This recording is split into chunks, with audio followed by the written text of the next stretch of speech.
ভালোবাসার সুধা মোরে দাও রসূল।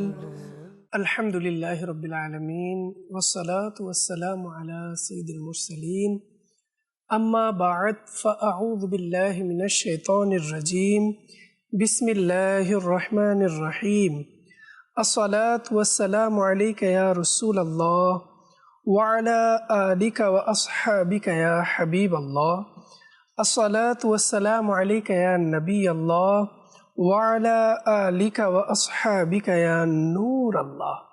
মাদানী চ্যানেলের দর্শকবৃন্দ, যে যেখানেই আছেন, দূরেও কাছে, দেশে বিদেশে, সকল ইসলাম ভাইকে জানাই আজকের আমাদের অনুষ্ঠান থেকে আপনাদেরকে অনেক অনেক শুভেচ্ছা। দুরূদ শরীফের অগণিত বেশুমার ফজিলত এবং বরকত রয়েছে। আল্লাহ পাকের সর্বশেষ নবী রসুলে আরবি হুজুর সাল্লাল্লাহু তাআলা আলাইহি ওয়াসাল্লাম ইরশাদ করেন, নিঃসন্দেহে কিয়ামতের দিন মানুষদের মধ্যে আমার নিকটতম ব্যক্তি সেই হবে যে আমার প্রতি অধিক হারে দরুদ শরীফ প্রেরণ করেছে। সুবহানাল্লাহ। দর্শকবৃন্দ, এই যে দুরূদ শরীফের ফজিলত, আমরা কিন্তু প্রায় অনুষ্ঠানে দুরূদ শরীফের ফজিলত সম্বলিত হাদিসে কারিমা এর বরকতসমূহ আমরা শুনে থাকি, এর ফজিলত কি। তো আজও আমি অনুরোধ করব, যে সকল দর্শকরা এখনো পর্যন্ত আমরা নিজেদেরকে দুরূদ শরীফের অনুগ্রাহী, নিয়মিত পাঠকারী নিজেদেরকে তৈরি করতে পারিনি, নিজেদেরকে বানাতে পারিনি, আসুন না আমরা আজ এই অনুষ্ঠানের মাধ্যমে নিয়ত করে নিই, আমরা আমাদের প্রিয় নবী হুজুর সাল্লাল্লাহু তাআলা আলাইহি ওয়াসাল্লামের প্রতি অধিক হারে দুরূদ শরীফ পাঠ করব। আল্লাহ তাআলা আমাদের সবাইকে তৌফিক দান করুন। সাল্লু আলাল হাবিব সাল্লাল্লাহু তাআলা আলা মুহাম্মদ সাল্লাল্লাহু তাআলা আলাইহি ওয়াসাল্লাম। মাদানী চ্যানেলের দর্শকবৃন্দ, আমরা অনুষ্ঠান তো দেখি এবং অনুষ্ঠানের মাঝে অসংখ্য ইলমে দ্বীন আমরা শোনার সৌভাগ্য লাভ করি এবং অনেক সৌভাগ্য ইসলামী ভাই আছেন যারা এই সুবহানাল্লাহ ইলমে দ্বীন শিখে শুধু নিজের মধ্যে নয়, বরং অপরাপর ইসলাম ভাইদের কাছেও সেই ইলমে দ্বীনকে পৌঁছে দেন। সবাইকে আল্লাহ তাআলা উত্তম প্রতিদান দান করুন। দর্শকবৃন্দ, আজ আমরা একটি গুরুত্বপূর্ণ বিষয় নিয়েছি, যে বিষয়ের উপরে ইনশাআল্লাহ আজ আমাদের মাঝে মুবাল্লিগে দাওয়াতে ইসলামী আলোচনা করবেন, শুনব। আমাদের সাথে অনুষ্ঠানে আজ যোগদান করেছেন আমার ডান দিকে মাশাআল্লাহ মোহাম্মদ মিলাদ রাজা আত্তারি। অনুষ্ঠানের পক্ষ থেকে মিলাদ ভাইকে অসংখ্য ধন্যবাদ। আমার বাম দিকে আছেন মোহাম্মদ নূর হুসাইন আত্তারি কাদরি। আল্লাহ তাআলা আমাদের উভয় ইসলাম ভাইয়ের আশাকে কবুল করুন। তো দর্শকবৃন্দ, অনুষ্ঠানের বিষয়বস্তু যেহেতু আমরা নিয়েছি, সেটা হচ্ছে ইসলামের শান্তি ও সম্প্রীতির শিক্ষা। মাদানী চ্যানেলের দর্শকবৃন্দ, এটি খুবই গুরুত্বপূর্ণ একটি বিষয়। আর আমরা যে বিষয়টি নিয়েছি এটা কিন্তু একটু বিস্তৃত বিষয়, এর মধ্যে অনেকগুলো বিষয় কিন্তু সম্পৃক্ত এবং এর আলোচনা খুবই ব্যাপক, যা কিন্তু আজকের আমাদের এই সংক্ষিপ্ত অনুষ্ঠানে শেষ হবে না। তারপরও আমরা চেষ্টা করব আপনাদেরকে কিছু গুরুত্বপূর্ণ এর মধ্যে পয়েন্টগুলোকে আপনাদের মাঝে তুলে ধরার জন্য।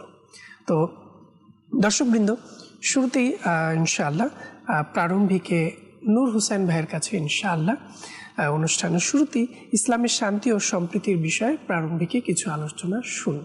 এরপর ইনশাআল্লাহ মিলাদ ভাইয়ের কাছে আসছি এবং আপনাদের মেসেজ কলও আমরা অনুষ্ঠানে যুক্ত করার চেষ্টা করব। জি নূর হুসাইন ভাই।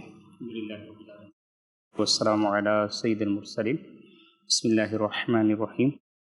ধন্যবাদ ইমরান হাসিন ভাইকে এবং পাশাপাশি মাদানী চ্যানেল দর্শক শ্রোতা যারা এই মুহূর্তে আমাদেরকে দেখছেন, সকলকে আন্তরিক শুভেচ্ছা ও মোবারকবাদ। অনুষ্ঠানের আজকের বিষয়বস্তু খুবই গুরুত্বপূর্ণ, ইসলামের শান্তি ও সম্প্রীতির শিক্ষা। আল্লাহ তাআলার যে মনোনীত দিন ইসলাম, আল্লাহ সুবহানাহু ওয়া তাআলা সূরা আল ইমরানের মধ্যে 19 নম্বর আয়াতের মধ্যে ফরমান, বিসমিল্লাহির রহমানির রহিম, ইন্নাদ-দীনা ইনদাল্লাহিল ইসলাম, অর্থাৎ নিঃসন্দেহে আল্লাহর নিকট ইসলামই একমাত্র ধর্ম। আল্লাহ সুবহানাহু ওয়া তাআলার মনোনীত ধর্ম ইসলাম, এটা আল্লাহ তাআলা স্পষ্ট করেছেন আল্লাহ পাকের মহাগ্রন্থ কোরআনুল কারীমের মধ্যে। এমনিতে আমরা যদি দেখি, দুনিয়ায় পৃথিবীতে প্রায় ৪,৫০০-এর মতো ধর্ম রয়েছে। এর মধ্যে বলা হয়েছে একটি গবেষণার মধ্যে প্রায় ৭৫০ কোটি মানুষ যারা ধর্মকে পালন করছে। এর মধ্যে বিভিন্ন ধর্ম, যেটা আমরা বললাম, প্রায় ৪,৫০০ ধর্ম রয়েছে, যেগুলো মানুষ জানেও না, যে ধর্মের ব্যাপারে নামও জানা নেই।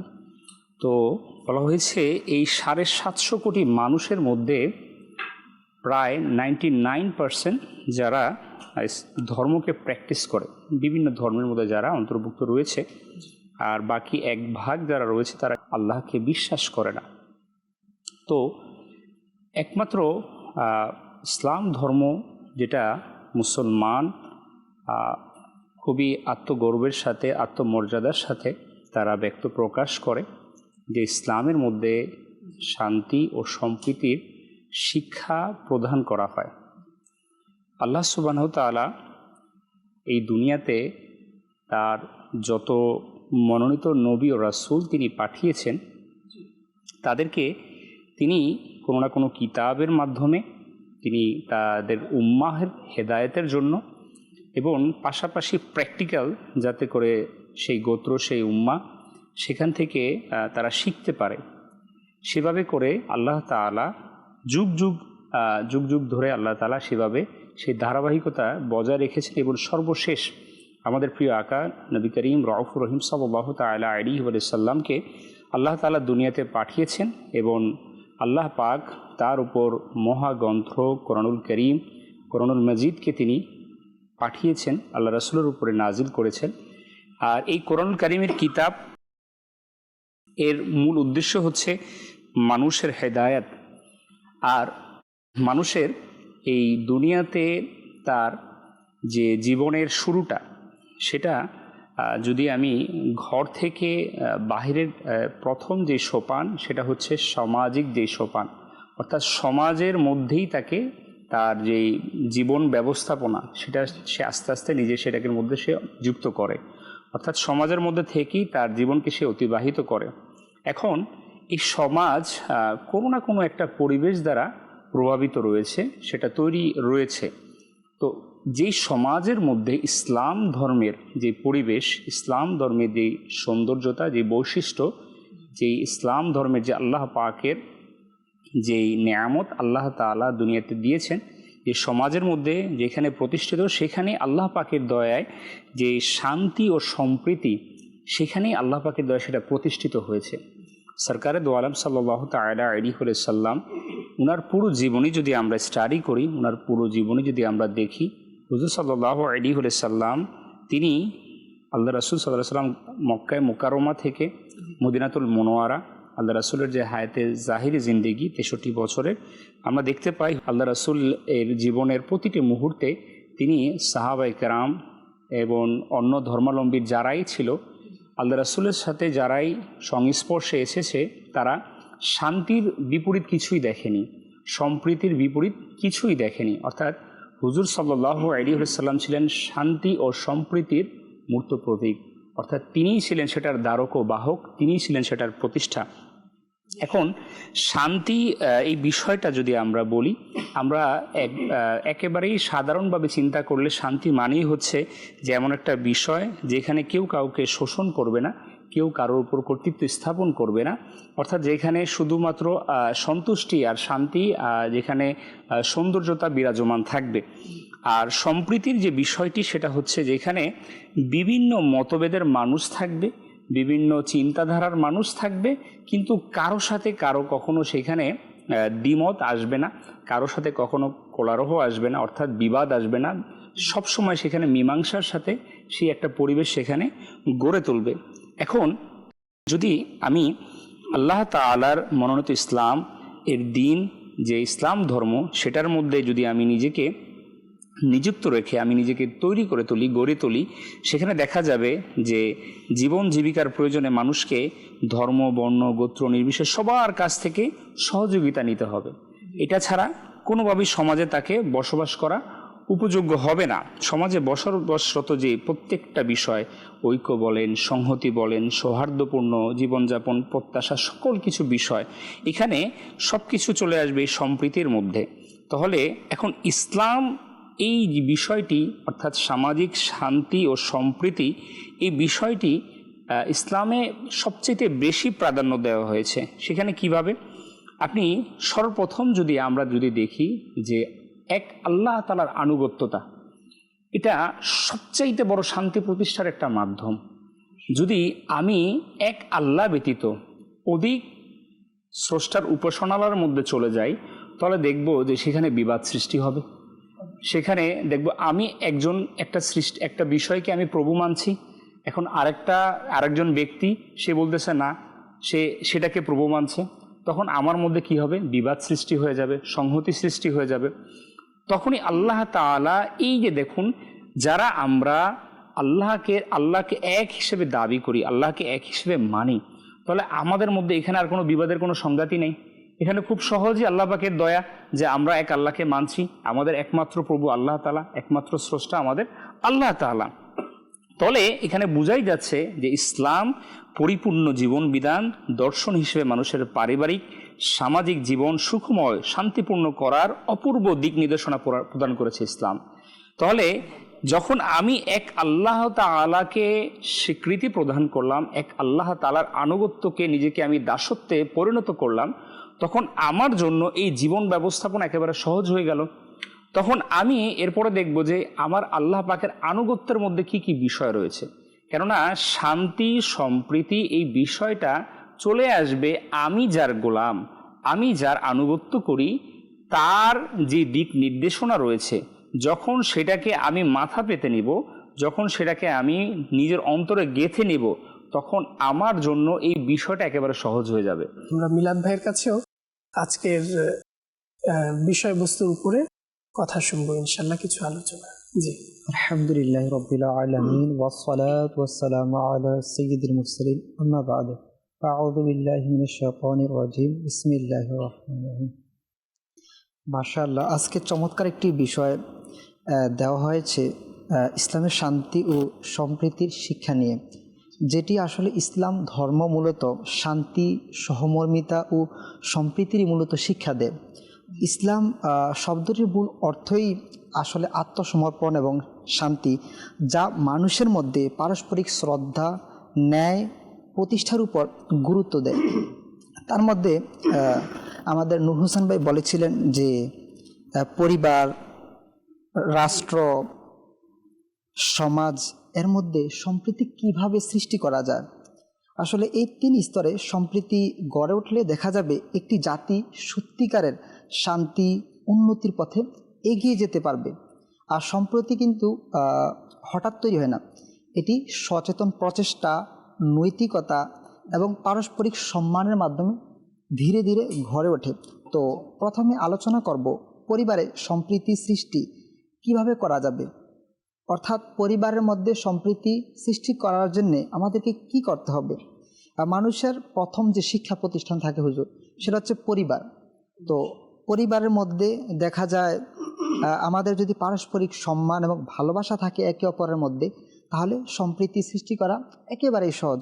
বাবা-মার মাধ্যমে কিন্তু সন্তানরা সেটা পেতে থাকে, শিক্ষা পেতে থাকে। সাথে আরো একটা বিষয় দেখা যায়, ঘরের মধ্যে হুটহাট ঝগড়া ফাসাদ এগুলা লেগে যায়, অর্থাৎ একে অন্যের মধ্যে ভুল বোঝাবুঝির কারণে। তো এক্ষেত্রে দেখা যাবে আমাদেরকে ধৈর্য এবং ক্ষমাশীলতা এই বিষয়টি আমাদের মন মানসিকতা নিতে হবে, তৈরি করতে হবে। আল্লাহ তাআলা আল্লাহর বান্দাকে এমনভাবে তিনি সচেষ্ট করেছেন যে আসলে আল্লাহ সুবহানাহু ওয়া তাআলা তিনি বান্দার প্রতি কোরআনুল কারীম নাজিল করে দয়া করেছেন, এহসান করেছেন। দেখুন, স্বাভাবিকতর আমরা যদি দেখি যে এক আল্লাহর উপাসনালয় থেকে যারা বাহির হয়ে অন্য ধর্মাবলম্বীর যারা অন্য স্রষ্টার উপাসনা করে, আমরা জানি তারা ভ্রান্ত, এটা সবাই জানে। তা আমাদের অন্তরের মধ্যে কিন্তু একটা রক্তক্ষরণ হয়, যে এটা খারাপ লাগে যে একটা মানব, আল্লাহ তাআলা তাকে বিবেক দিয়েছে, সে কিভাবে সম্ভব। তো এটা তো হেদায়েতের ব্যাপার। কিন্তু আল্লাহ তাআলা কেমন দেখেন, আল্লাহ পাকের দয়া, যে এই ক্ষেত্র, ইবাদতের ক্ষেত্র আল্লাহ তাআলা কোরআনের মধ্যে নিষেধ করেছেন যে তারা যখন কোনো মূর্তির, কোনো বাতিল মাবুদের তারা ইবাদত করে, তোমরা তাদের ওই বাতিল মাবুদ নিয়ে তোমরা ঠাট্টা করিও না, তাদেরকে তিরস্কৃত করিও না। এটা এখানে আল্লাহ তাআলা কীরকম শান্তি সম্প্রীতির শিক্ষা দিচ্ছে যে তোমাদের সমাজের মধ্যেই তারা থাকবে, তোমাদের সমাজের অধিবাসীই তারা হবে, একই সমাজের মধ্যে হয়তোবা তোমরা দেখবে তারা অন্য কোনো বাতিল মাবুদের উপাসনা করছে, ইবাদত করছে, সেক্ষেত্রে তোমরা সেখানে আক্রমণাত্মক কোনো মনোভাব রাখবে না, সেখানে তোমরা কোনো বিশৃঙ্খলা সৃষ্টি করবে না। দেখুন আজ আমরা দেখি আমাদের সমাজের মধ্যে একটা কুচক্র, একটা খারাপ চক্র, খারাপ একটা দল, তারা আমাদের জেনারেশনকে এইভাবে করে ডাইভার্ট করছে যে ইসলাম মানে জিহাদ, ইসলাম মানে যুদ্ধ, ইসলাম মানে সংঘাত, মাজাল্লাহ, যার কারণে আমাদের জেনারেশন তারা কিন্তু তাদের যে মূল শিক্ষা, ইসলামের যে মূল শিক্ষা, সেটা থেকে তারা সরে গিয়েছে। তারা অপেক্ষমান যে কখন জিহাদের ডাক আসবে, আমরাও লড়ে যাব, আমরাও বের হয়ে যাব। কিন্তু আমাদের ইসলাম, মূল ইসলাম, হুজুর সাল্লাল্লাহু আলাইহি সাল্লামের ইসলাম, হ্যাঁ, মক্কা মদিনার যে ইসলাম, যেটা 1450 বছর আগে আল্লাহ রাসূল প্রতিষ্ঠা করেছেন। কিভাবে প্রতিষ্ঠা করেছেন? ইতিহাস পড়ি আমরা। হুজুর সাল্লাল্লাহু আলাইহি সাল্লাম আরবে মার খেয়েছেন, তায়েফের জমিনে মার খেয়েছেন। আল্লাহ রাসূল করিম সাল্লাল্লাহু আলাইহি সাল্লামের সাহাবা ইকরাম তারা শহীদ হয়েছেন ইসলামের জন্য। কিন্তু দেখেন হুজুর সাল্লাল্লাহু আলাইহি সাল্লাম মক্কায় মুকাররমা যখন আল্লাহ রাসূলের বিদায় হজের শেষ ভাষণ, যখন মক্কা বিজয় হলো, আল্লাহ রাসূল সাল্লাল্লাহু আলাইহি সাল্লাম যখন খুতবা দিলেন, ওই সময়ের যে খুতবা, ওই সময় যে কাফিরদেরকে আল্লাহ রাসূল সাল্লাল্লাহু আলাইহি সাল্লাম একেবারে খোলা ক্ষমা ঘোষণা করলেন, এর থেকে কি আর শান্তি সম্প্রীতির কোনো সংজ্ঞা রয়েছে? এর থেকে কি শান্তি সম্প্রীতির কোনো প্রতিষ্ঠাতা রয়েছে? আল্লাহ, যাকে গোটা জীবন ভর যাকে বেধর্মীরা, অমুসলিমরা যাকে অত্যাচার করেছেন, নিপীড়ন করেছেন, নির্যাতন করেছেন, সেই সত্তা, সেই নূর নবী সাল্লাল্লাহু আলাইহি ওয়াসাল্লাম সকলকে সাধারণ ক্ষমা ঘোষণা করে দিয়েছেন। তো এখান থেকেই তো আমাদের জন্য ইসলামের অনেক বড় শিক্ষা।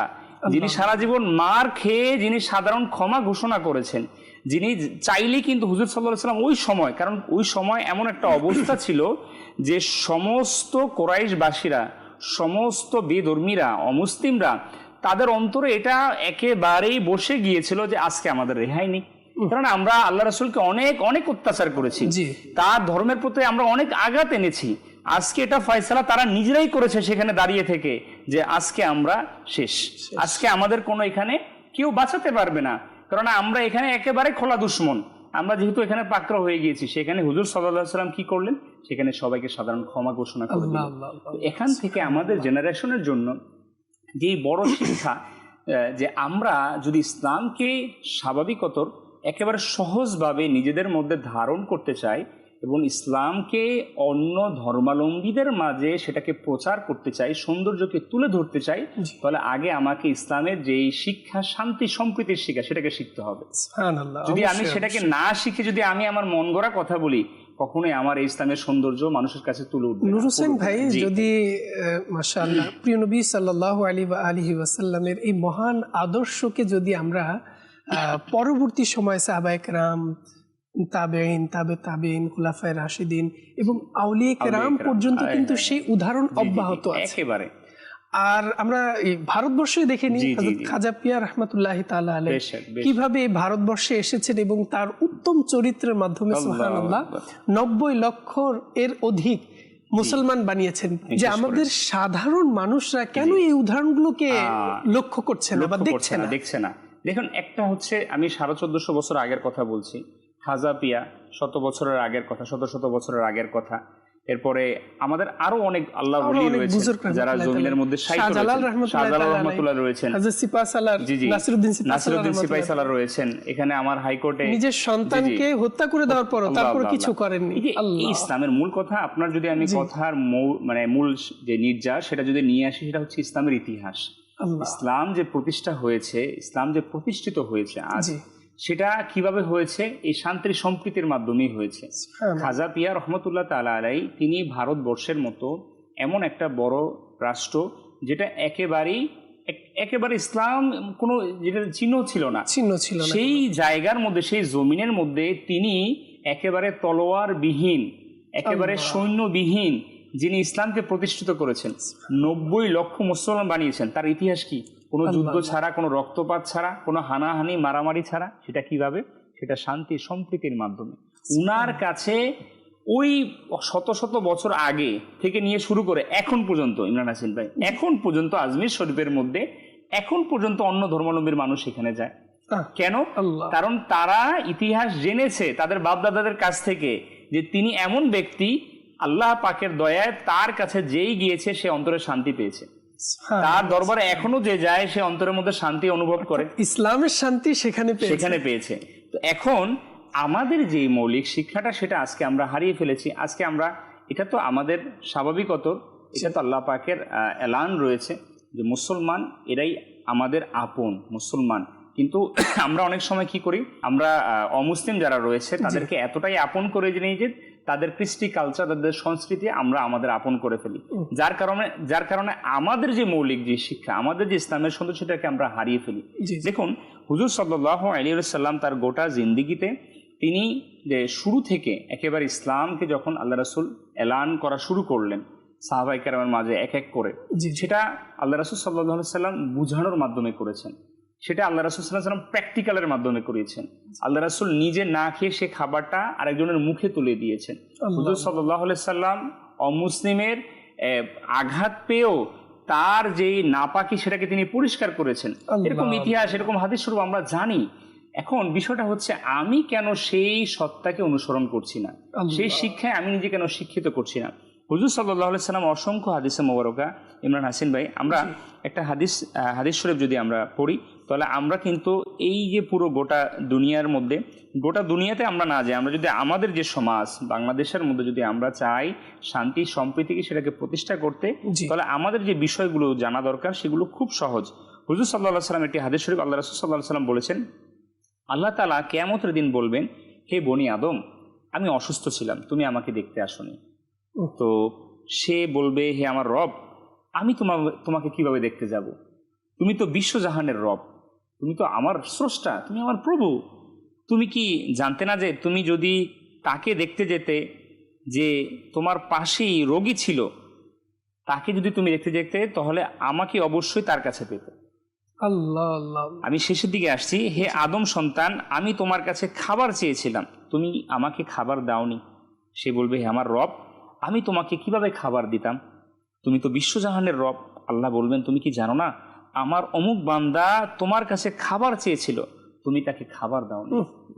তুমি কি জানতে না যে সে সময় যদি তুমি তাকে খাবার দিতে, তাহলে তা এখন আমার কাছে পেতে। হে বনি আদম, আমি তোমার কাছে পিপাসা নিবারণের জন্য পানি চেয়েছিলাম, তুমি পানি দিয়ে তখন আমার পিপাসা নিবারণ করনি। সে বলবে, মালিক, তুমি তো আমার প্রভু, তুমি আমার স্রষ্টা, তুমি তো আমার রব, আমি কিভাবে তোমার পিপাসা নিবারণ করাবো? তুমি তো বিশ্বজাহানের রব। আল্লাহ বলবেন, আমার অমুক বান্দা তোমার কাছে পানি চেয়েছিল, তুমি তখন তাকে পানি দাওনি। যদি তুমি সে সময় তাকে পানি দিতে, তাহলে তা এখন আমার কাছে পেতে। এই যে পুরো হাদিসের যে সারমর্মটা, এখানে কিন্তু একেবারে স্পষ্ট। আজ আমাদের সমাজের মধ্যে যে বিভাদ, আমাদের সমাজের মধ্যে যে বৈষম্য, হুজুর সাল্লাল্লাহু আলাইহি সাল্লাম কিন্তু আরবের মধ্যে কিন্তু আল্লাহ রাসূল একেবারে এলান করে দিয়েছেন যে আরব আজম, সাদা কালো, ধনী গরিব, কারো মাঝে কোনো ভেদাভেদ নেই। একেবারে ইসলাম এমন একটা ধর্ম যে একমাত্র সম্মান মর্যাদার ভীতি এটা ইসলাম প্রতিষ্ঠা করেছেন। আর আল্লাহ তোমাদের জাহিলি যুগের মিথ্যা অহংকার পূর্বপুরুষদের নিয়ে গর্ব করার প্রথাকে বিলুপ্ত করেছেন। তাহলে এখানে স্পষ্ট হচ্ছে যে আল্লাহ রাসূল সাল্লাল্লাহু আলাইহি ওয়াসাল্লাম যে আইয়ামে জাহিলিয়াতের যেই পরিবেশ ছিল, সেটাকে হুজুর সাল্লাল্লাহু আলাইহি সাল্লামের আগমনের মাধ্যমে সেটা বিলুপ্ত হয়ে গিয়েছে। এবং সমাজে যে শান্তি সম্প্রীতি প্রতিষ্ঠার যে মাধ্যম, যে একে অপরের প্রতি ধারানো, একে অপরের প্রতি সহানুভূতি প্রকাশ করা, সেটা হুজুর সাল্লাল্লাহু আলাইহি ওয়াসাল্লাম এই হাদিসের মাধ্যমে প্রকাশ করলেন। তাহলে এখন আমরা এটার মধ্যে কতটুকু সচেষ্ট আছি ইমরান হাসিন ভাই? আমরা যদি দেখি সমাজের মধ্যে, আজ আমি বলি শান্তির কথা, আজ আমি বলি সম্প্রীতির কথা। হুজুর আমার একটু আগে মাশাআল্লাহ উনি একটা বিষয়কে নিয়ে আসেন, ক্ষমার বিষয়, যে যেটা শান্তি সম্প্রীতির প্রতিষ্ঠার একটা অন্যতম মাধ্যম, যে যেটা খুব সহজেই ইসলাম ধর্মের মধ্যে আমাদের সেটা শিক্ষা দেওয়া হয়েছে। মাশাআল্লাহ যেটা বলেছেন যে রাসূল পাক সাল্লাল্লাহু আলাইহি সাল্লাম এত মার খাবার পরও যেটা ইনি দেখিয়েছেন উত্তম চরিত্র। জি আসলে উত্তম চরিত্র সেটা এমন গুণ যেটার বিষয়ে হাদিস শরীফ আছে। হযরত সাইয়্যিদুনা আবু হুরায়রা রাদিয়াল্লাহু তাআলা আনহু থেকে বর্ণিত, হুজুর নবী পাক সাল্লাল্লাহু আলাইহি ওয়া আলিহি ওয়াসাল্লাম ইরশাদ করেন, মুমিন এতই নম্র স্বভাব, কোমল ভাষী হয়ে থাকে যে তার নম্রতার কারণে লোকেরা তাকে বোকা মনে করে।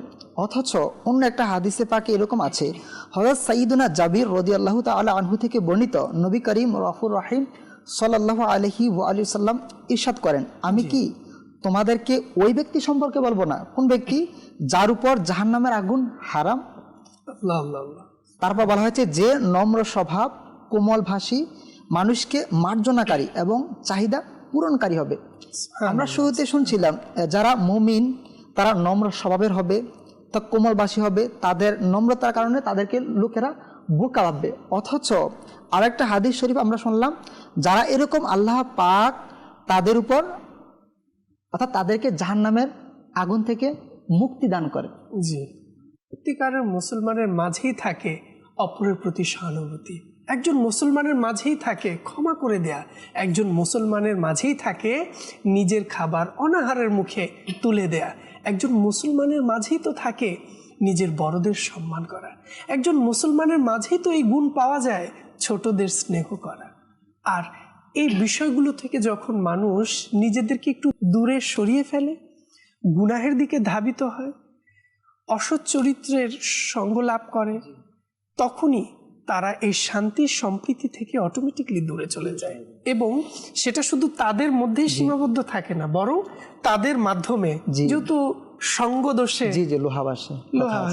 জি, তো বিষয়টা জি জি এটা বাস্তব যে সঙ্গের কারণে আজ আমাদের সমাজের মধ্যে এই বিষয়গুলো বিলুপ্ত হয়ে যাচ্ছে। আপনি আমাদের সমাজের যে মৌলিক শিক্ষা, আমরা জানি যে আমাদের মৌলিক চাহিদাগুলোর মধ্যে একটা হচ্ছে শিক্ষা, বস্ত্র, বাসস্থান, যে আমাদের মৌলিক চাহিদাগুলোর মধ্যে। এখন শিক্ষা বলতে আমরা যদি বলি যে কোন শিক্ষা, যে একটা হচ্ছে যে আমরা যে সাধারণ শিক্ষা যেটা আমরা বলি, যে শিক্ষা আমরা পরীক্ষা দিয়ে সার্টিফিকেট অর্জন করি, বাট এটা দিয়ে তো যে আমাদের যেটা বললেন যে উত্তম চরিত্র প্রতিষ্ঠা, এই সার্টিফিকেট দিয়ে আমি সেটাকে অর্জন করতে পারছি? আমি তো সার্টিফিকেট তো পাচ্ছি একটা প্রতিষ্ঠান থেকে, এখন আমি কি সার্টিফিকেট দিয়ে বলতে পারছি যে আমি এই প্রতিষ্ঠান থেকে আমি উত্তম চরিত্র গঠন করতে পেরেছি? তাহলে আমাদের মূল জায়গাটার মধ্যে একটা ল্যাকিংস রয়েছে এরকম, যে আমরা আমাদের সন্তানদেরকে তৈরি তো করছি, তাদেরকে তো লালন পালন তো করছি, কিন্তু তাদেরকে আমরা উত্তম চরিত্র প্রতিষ্ঠা করতে পারছি না। জি, মূল জায়গাটা হচ্ছে পরিবার থেকে। পরিবার থেকে একটা মা বাবা, একজন মা বাবাই কিন্তু তার সন্তানকে উত্তম চরিত্র শিক্ষাটা, প্রাথমিক শিক্ষা দেয়। তখন কিন্তু সন্তানের যে মূল অধিকারটা, তখন সে চিন্তা করে যে আমার সন্তানকে একটা ভালো প্রতিষ্ঠান তাকে পড়াশোনা করাতে হবে, তখন তাকে যেভাবে হোক সমাজের একটা মানসম্মত শিক্ষা প্রতিষ্ঠান তাকে পড়ানো হয়। ফলে এখন দেখতে হবে যে আজ আমাদের সমাজের মধ্যে প্রতি বছরে আমরা দেখি এসএসসি, এইচএসসি এবং গ্র্যাজুয়েশন কমপ্লিট করে লক্ষ লক্ষ শিক্ষার্থী আমাদের বের হচ্ছে, যারা আমাদের আলহামদুলিল্লাহ আমাদের সমাজ ব্যবস্থাপনা অগ্রণী ভূমিকা পালন করছে। অবশ্যই আমরা কেন দেখতে পাই না যে আমাদের সমাজের মধ্যে সুদ, ঘুষ, আমাদের সমাজের মধ্যে ছিনতাই, রাহাজারি, এগুলো কেন কমছে না? তাহলে বোঝা যাচ্ছে যে সার্টিফিকেট আমরা অর্জন করতেছি, সেখান থেকে কিন্তু আমরা উত্তম চরিত্র যে শিক্ষা সেটা আমরা নিতে পারছি না, সেটার সার্টিফিকেট আমরা অর্জন করতে পারতেছি না। তাহলে বিষয়টা হচ্ছে যে এখন আমাদের প্রতিষ্ঠানগুলোতে দুর্বলতা, এইখানে বড় একটা দুর্বলতা, যে আমাদের সন্তানদেরকে, আমাদের শিক্ষার্থীদেরকে যে নৈতিক শিক্ষা, এই নৈতিক শিক্ষা আমরা শিক্ষিত করতে পারছি। একটা হচ্ছে দেখেন আমার সামনে এখন কিন্তু পেজ রয়েছে, কিছু লেখা রয়েছে, এখন আমি এখান থেকে রিডিং পড়ে আপনাদেরকে শোনাবো, এটা একটা কাজ। আরেকটা হচ্ছে যে এখান থেকে পড়ে আমি আমার অন্তরে সেটাকে নিব, সেটাকে আমি গেঁথে নিয়ে আমি সেটা নিজের আমার জীবনে বাস্তবায়ন করব। এই শিক্ষাটাই কিন্তু আজকে আমাদের সবচেয়ে বড় দুর্বলতা, যে আমরা আমাদের পুস্তকে কিন্তু লেখা আছে সত্য কথা বলার ব্যাপারে, আমরা জানি যে সত্যবাদী সবাই পছন্দ করে, আমরা আজ আমাদের সন্তানদেরকে এই শিক্ষায় শিক্ষিত করি না। চিন্তা করুন, আজকে ক্লাসের মধ্যে একটা ছাত্র, সে যখন ক্লাসে কোনো একটা অপকর্ম করে, সে ক্লাস ফাঁকি দিল, তখন তাকে শিক্ষক দাঁড়া করেছে, কেন আসো না? বলে আমার নানি মারা গেছে। তো এখন ও বসে গেছে, ওর বন্ধু বলছে তোর নানি তো মারা গেছে আরো 2 বছর আগে, তুই এখন কেন আবার নানিরে মারলাম? তখন তো বাঁচতে তো হবে। তো এখন দেখেন, আমি এটা উদাহরণ টানলাম, আমরা এটা দেখেছি আমাদের স্কুল জীবনে। এটা এই বিষয়গুলো কি আমাদের কাছে একদম অ্যাভেলেবেল ছিল, সহজ ছিল। আমাদের শিক্ষার্থীদের মাঝে এই মিথ্যা কথা বলার প্রবণতা একেবারে সহজ ছিল। কিন্তু এই যে এই জায়গাটাতে বাধা দেওয়ার বিষয়, তাকে বুঝানোর বিষয়, তার যে অবক্ষয় হচ্ছে, মানসিক অবক্ষয়, এইটার মাধ্যমে সে যে নষ্ট হয়ে যাচ্ছে, সেটা বলার জন্য তাকে কেউ ছিল না। দেখুন, একটা মানুষের যখন তার নৈতিকতার অবক্ষয় হয়, তখন এই মানুষটা তো সমাজেরই একটা অংশ। তাহলে সে যখন সমাজের মধ্যে আধিপত্য করে, তখন এই সমাজের অবক্ষয় হয়ে যায়। আমরা তো বলি না যে সমাজের কিভাবে অবক্ষয় হলো, এই সমাজের অবক্ষয় তো মানুষের মাধ্যমেই হলো। তাহলে আমি উত্তম চরিত্র আনতে পারলাম না বিদায় কিন্তু আজ আমার সমাজের মধ্যে আমি নিজে দায়ী। এটা আমি পসিবল না। দেখুন, আজকে আমি বলতেছি ভাই অমুকে ঘুষ খায়, অমুক ওই কাজ করে, অমুক ওই কাজ করে, সব খারাপ, দুনিয়ার একমাত্র আমি ভালো। অথচ এখানে দেখা গেল মানে আমি নিজে যদি ভালো হয়ে যায় তাহলে পুরা পরিবার, রাষ্ট্র, গোষ্ঠী সবকিছু আলহামদুলিল্লাহ ঠিক।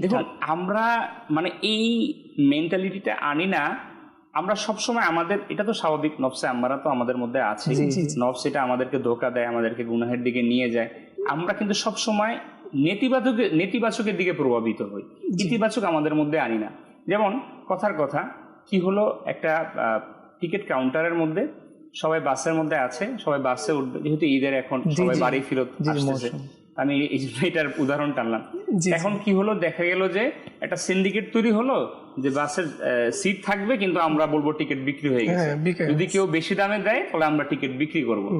এখন কি হলো যে এখন একজন, দুজন, তিনজন সবাই করতেছে এই কাজটা।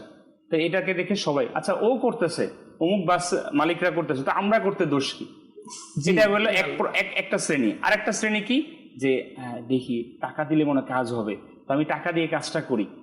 তো এখন এই কাজটা করছে, এখন আরেকজনে দেখলো তার কাছ থেকে সেটা সে নিয়ে নিল, কিন্তু সে ওইটাকে চাইলে কিন্তু কি করতে পারতো, সেটাকে সে ডিনাই করতে পারতো না, আমি কেন এই কাজটা করবো, কারণ সে এটাকে করলো, এটার মাধ্যমে আমি করলাম, এভাবে আস্তে আস্তে আস্তে আস্তে সমাজের মধ্যে ছড়িয়ে গেল। ঠিক একই কাজ কিন্তু আজকে আমাদের সমাজের মধ্যে হচ্ছে, যার কারণে কিন্তু আজ আমাদের মধ্যে শান্তি সম্প্রীতি এটা কিন্তু আজকে বইয়ের মধ্যে লেখা আছে, এটা শুধু আমাদের মুখে আছে, বাস্তবে আমরা দেখছি না। একটা খুব আমার কাছে ভালো লাগলো নাসিন ভাই, আমি দেখলাম সোশ্যাল মিডিয়াতে স্পেনের মধ্যে ঈদের নামাজ হয়েছে। এটা আমরা জানি যেটা মুসলিমদের স্বায়ত্তশাসিত একটি কান্ট্রি, কিন্তু সেই জায়গার মধ্যে মুসলমানদের তো আলহামদুলিল্লাহ আবাস রয়েছে। আমরা জানি দাওয়াত ইসলামের কাজও আলহামদুলিল্লাহ স্পেনের মধ্যে রয়েছে। তো স্পেনের মধ্যে আমি দেখলাম সোশ্যাল মিডিয়ার মধ্যে, সেখানে যে ওপেনলি ঈদগাহ মাঠের মধ্যে নামাজ হয়েছে, ঈদের নামাজ হয়েছে। হয়তোবা তাদের সংবিধানের মধ্যে এটা নিষেধ রয়েছে, হয়তোবা সংবিধানের নিষেধ থাকার কারণে সেইখানে সরাসরি সরকারি লোক সেখানে হস্তক্ষেপ করে। চমৎকার যে বিষয়টা আমি সেখানে অবলোকন করলাম সেটা হচ্ছে, যখন সেখানে সরকারি কর্মকর্তারা আসলো, প্রশাসনের লোক আসলো জবাবদিহিতার জন্য, তাদেরকে পাকড়াও করার জন্য, কাদেরকে, মুসলমানদেরকে, তখন দৃশ্যটা কেমন হলো ইমরান হাসিন ভাই, তখন ওইখানকার যারা মুসলিম যারা ছিলেন কমিউনিটির, তারা সবাই তাদেরকে আপ্যায়নের জন্য আগে মিষ্টি নিয়ে আসলেন, তাদেরকে আপ্যায়নের জন্য আগে খাবার দাবার নিয়ে আসলেন, তাদেরকে আপ্যায়ন করলেন। আচ্ছা, এই পরিবেশ দেখে ওইখানকার যারা অমুসলিম ছিল তারা অবাক হয়ে গেল, আরে ভাই এখানে আমরা আসছি তাদেরকে জেরাও করার জন্য, তাদেরকে ধরার জন্য। তো তারা বলতেছে অবশ্যই আমরা যদি সংবিধানকে লঙ্ঘন করে থাকি আমরা এটার জন্য দায়বদ্ধ, আমরা এটা জবাব দিতে বাধ্য, কিন্তু আপনারা তো আমাদের মেহমান, ঈদের একটা খুশি। তো এই যে একটা শিক্ষা ইসলামের, এটা তো হুজুর সাল্লাল্লাহু আলাইহি ওয়াসাল্লাম আমাদেরকে শিক্ষা দিয়েছেন। হুজুর সাল্লাল্লাহু আলাইহি ওয়াসাল্লাম আমাদেরকে এই শিক্ষা দিয়েছেন, যার কারণে যারাই ইসলামের যে মৌলিক শিক্ষা অর্থাৎ শান্তি সম্প্রীতির যে ইসলামিক শিক্ষা, সেটাকে যারা অধ্যয়ন করেছে তাদের মাধ্যমে সেটা সহজ হয়েছে। আদারওয়াইজ সেটা কিন্তু পশ্চিমকালও সম্ভব না, আপনি মুখে মুখে বলে এটা সম্ভব কখনই হবে না। আরেকটি বিষয় সেটা হচ্ছে যে আজ আমাদের মধ্যে যেই কারণে আজ আমাদের যে সামাজিক অবক্ষয় এবং আমাদের সমাজের মধ্যে যে শান্তি সম্প্রীতির যে বিনষ্টতার হওয়ার কারণ, একটা হচ্ছে যে আমরা জানি এই কাজ করলে হবে, এবং এই কাজগুলো করলে আমাদের সমাজের মধ্যে কি হবে, আমাদের শান্তি সম্প্রীতি এটা নষ্ট হয়ে যাবে। সেটার মধ্যে একটা হচ্ছে লোভ লালসা। এই লোভ লালসা এমন একটা মন্দ বিষয়, যার কারণে আজকে আমাদের যে নিয়ন্ত্রণ জীবন ব্যবস্থা, যেটা ইসলাম তো আমাদেরকে নিয়ন্ত্রণ জীবন দিয়েছে না, এটার মধ্যে একেবারে একটা বাইন্ডিং রয়েছে। হ্যাঁ, নূর হোসেন ভাই, এখানে একটা কথা আমি বলবো। অবশ্যই অনেকে ধারণা করে ইসলামের যে এই যে নিয়ন্ত্রণ করা বা আমাকে এই গণ্ডির ভিতরে থেকেই চলতে হবে, এই যে একটা কনসেপ্ট, আর এটাকেই তারা একটু শো করে জি। মানুষকে বুঝাতে চায়, দেখো কিভাবে জি জি জি আমাদেরকে আটকে রাখার একটা আটকে রাখার ফন্দি বা জি জি তাদের ধর্মটা কেমন। আসলে এখানে যদি আমরা একটু গভীরভাবে চিন্তা করি জি যে দুনিয়াতে আমরা যে এসেছি জি এটা তো নিজের ইচ্ছায় আসে না নো, না, কখনো এটা সম্ভব। সম্ভব না। এবং আমি নিজের ইচ্ছায় যাব না দুনিয়া থেকে, তার মানে আমি অনিচ্ছায় দুনিয়াতে এসেছি এবং অনিচ্ছা আবার নিজের চলে যেতে হবে। অনিচ্ছায় দুনিয়া থেকে আমাকে যেতে হবে। অর্থাৎ আমার দুনিয়াতে আসাটা এবং দুনিয়া থেকে যাওয়াটা দুইটাই আমার আয়ত্তে না, আমার ইচ্ছাধীন না। জি তো এই দুটোর মাঝখানে পুরো জীবন আমি কিভাবে নিজের ইচ্ছাধীন, নিজের ইচ্ছা অনুযায়ী অতিবাহিত করব? এটা কখনো সম্ভব? জি। এটা যদি সাধারণত কেউ একটু চিন্তা করে, যখন আমি নিজের ইচ্ছায় আসতেও পারবো না, নিজের ইচ্ছায় যেতেও পারবো না, তো নিজের ইচ্ছায় কিভাবে নিজের সম্পূর্ণ জীবন অতিবাহিত করব? দেখুন, আমরা আমাদের মানবীয় একটা নেচার রয়েছে এরকম, যে আমরা প্রভাব খাটাতে খুব এটা আমাদের ভালো লাগে, আমরা প্রভাব খাটাতে চাই, প্রভাব বিস্তার করতে চাই। দেখবেন যখন কারো সন্তান হয়, সন্তানের দায়িত্ব তো তার মা বাবার উপরেই থাকে। এই যে সন্তান দিয়ে আমি উদাহরণ দিচ্ছি আপনার, এটা তো মা বাবা জানে যে তার সন্তানকে যদি সে নিয়ন্ত্রণ না করে, যদি সে তার সন্তানকে একটি বাউন্ডারি, একটা বাইন্ডিং সিলেবাস না দিয়ে দেয়, তাহলে তার সন্তান তার কন্ট্রোলের বাহিরে চলে যাবে। এই জন্য কিন্তু দেখবেন আজকে সভ্য সমাজ, আজকে আমাদের বাহিরের দেশগুলোতে দেখা যায় যে মূল যেই জায়গাটা সেটা হচ্ছে সন্তানকে শুরু থেকে নিয়ন্ত্রণের মধ্যে নিয়ে আসার জন্য যে শিক্ষাটা সেটা তারা প্রদান করা হয়। তা এখন আমরা যারা আজ মনে করি যে আমি খুব পণ্ডিত, আমি খুব পাণ্ডিত্যের অধিকারী, এখন আমি মনে করি যে না, কেন ইসলাম কেন নিয়ন্ত্রণ করবে আমাকে, হ্যাঁ আমাকে কেন বাউন্ডারির মধ্যে নিয়ে আমি স্বাধীন। হ্যাঁ, ইসলাম তো আমাকে স্বাধীন করেছে, ইসলাম তো আমাকে স্বাধীন করেছে বিদায় তো আমার জন্য সহজ। আজকে আমি যেভাবে এই জমিনের মধ্যে আমি আজকে অবিচরণ করতে পারতেছি। এখন আমাকে ইসলাম এটাও বলে দিয়েছে যে তোমার বাউন্ডারি এতটুক, এজন্য এটার মধ্যে তোমার শান্তি রয়েছে, পরকালে এটার জন্য তোমার বিনিময়ে জান্নাত রয়েছে। এখন আপনি নিজে ইন্টেনশন করেন, যদি আপনি চান পরকালের বিশ্বাস যদি আপনার মধ্যে প্রতিস্থাপন, একটা হচ্ছে যে আপনি পরকালের বিশ্বাসই করেন না, তাহলে ভাই আমার তো আর এখানে কোনো কথার বলার কোনো ওই নাই। এখন এখানে কাদের জন্য কথা? যারা আমরা ইসলামকে বিশ্বাস করি, যে আমরা পরকালের আখেরাতকে বিশ্বাস করি, কারণ আমরা জানি যে আখেরাতের প্রতিদান রয়েছে। আল্লাহ সুবহানাহু ওয়া তাআলা আমাদেরকে আখেরাতে আমাদেরকে জান্নাত জাহান্নাম রেখেছেন। যদি আমরা দেখুন, এখানে সব ধর্মের মানুষ রয়েছে, যার যার মতের ধর্ম আমরা এখানে অনুশীলন করছি, কেউ কাকে বাধা দিচ্ছি না। তাহলে এখানে আমাদের একটাই বিশ্বাস, আমাদের একটাই আকীদা, একটাই ঈমান, যে ওইখানে আমরা যদি এখানে নিয়ন্ত্রিত জীবন যদি আমরা পরিচালনা করি, তাহলে এটার প্রতিদিন আমরা জান্নাত আমরা লাভ করতে পারবো। জি অবশ্যই, দুনিয়াতে তো শান্তি থাকবে। কোরআনুল কারীম আল্লাহ পাক যে বিষয়গুলো আমাদের জন্য অর্থাৎ হালাল, যে বিষয়গুলো হারাম করেছে, যে সাইডগুলো হারাম করেছে, এগুলো আমাদের স্বাস্থ্যের জন্য ক্ষতিকর, আমার জীবন পরিচালনার ক্ষেত্রে এগুলো অনেক বেশি ক্ষতিগ্রস্ত হব আমি। তো আর যেগুলো আমার জন্য অর্থাৎ ভালো করেছে, এগুলো আমল করার দ্বারা আমার দুনিয়া এবং আখিরাত দুইটাই কল্যাণ হবে। অথচ আমরা অর্থাৎ স্বইচ্ছায় স্বাধীনভাবে এমনভাবে চলতে যাই, যেটা দেখা যায় আল্লাহ পাক আমাদেরকে সরিভাবে চলার জন্য যে দিক নির্দেশনা দিয়েছে, ওই দিক নির্দেশনার বাহিরে অর্থাৎ গণ্ডির বাহিরে চলে যায়। তখন দেখা যাবে সম্প্রীতি সেটা আর সৃষ্টি করা পসিবল না। আর সম্প্রীতি একা কখনো অর্থাৎ সৃষ্টি করা যাবেই না।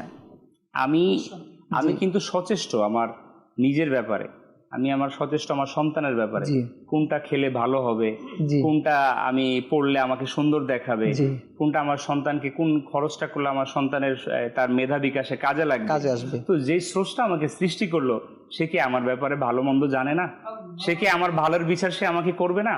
তো এতটুকু আমি নিজে পণ্ডিত মনে করি যে আমার জন্য এটা ভালো হবে, আর যে আল্লাহ আমাকে সৃষ্টি করছে সে বুঝে এটা বিষয় জানে না, তাহলে এটা বুঝতে হবে যে এটা সম্পূর্ণ আমার এটা মন গড়া এবং সম্পূর্ণ এটা আমার নফসের খেয়াল। তো আর যে বিষয়টা আমি বলতে চাচ্ছিলাম, যে আজ আমাদের সমাজের মধ্যে, আজ আমাদের দুনিয়ার মধ্যে যে শান্তি এবং সম্প্রীতির যে নষ্টের একটি অন্যতম কারণ, সেটা হচ্ছে কি? সেটা হচ্ছে লোভ লালসা। লোভ লালসার মাধ্যমে আজ আমাদের সমাজের মধ্যে আজ আমাদের শান্তি সম্প্রীতি ঘর থেকেই নষ্ট হচ্ছে।